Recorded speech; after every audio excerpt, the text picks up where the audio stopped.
Кыргыз темир жолунан 250 миң доллар талап кылгандыгы үчүн кармалган жарандык активист Мелис Аспеков экономикалык кылмыштарга каршы күрөшүү боюнча мамлекеттик кызматтын башчысы Сыймык Жапыкеевке каршы көрсөтмө берди. Бул тууралуу Таразда интернет басылмасы өз булактарына шилтеме берүү менен жазып чыкты. Каржы полициясынын башчысы ушул жумада камакка алынышы мүмкүн экендиги белгиленди. Сайттын маалыматы боюнча Аспеков тергөө учурунда ошол 250 миңден 50 миң доллары Жапыкеевке берилген деп айткан. Эске салсак 9 январда жарандык активист Мелис Аспеков жана ишкер Улан Жураев 2021 жылдын 9 мартына чейин Кыргыз темир жолу улуттук компаниясынын жетекчилигинен 250 миң доллар талап кылгандыгы үчүн УКМКнын СИЗОсунда камакка алынган.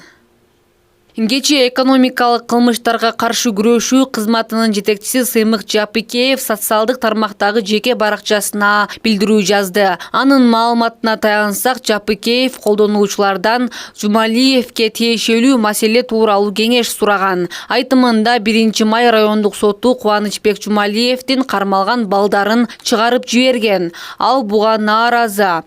Достор, барсыңарбы, бул жагы байкашымча башкача кетип баратат. Финполду эл колдойт. 100 миллион сом жана инвестордун 800 миң долларын бир күндө коем. Балдарымды чыгарып бер дегенинен бир аз, андан көбүрөөк болсун деп болбой койсок, 1-май райондук соту чыгарып салды. Бюджетке 1 тыйын төлөгөн жок. Балдары камактан чыгып кетти. Достор, Финпол жеңилип калабызбы? Кандай кылалык? Оюңарды жазгылачы деп суроо салган Жапыкеев.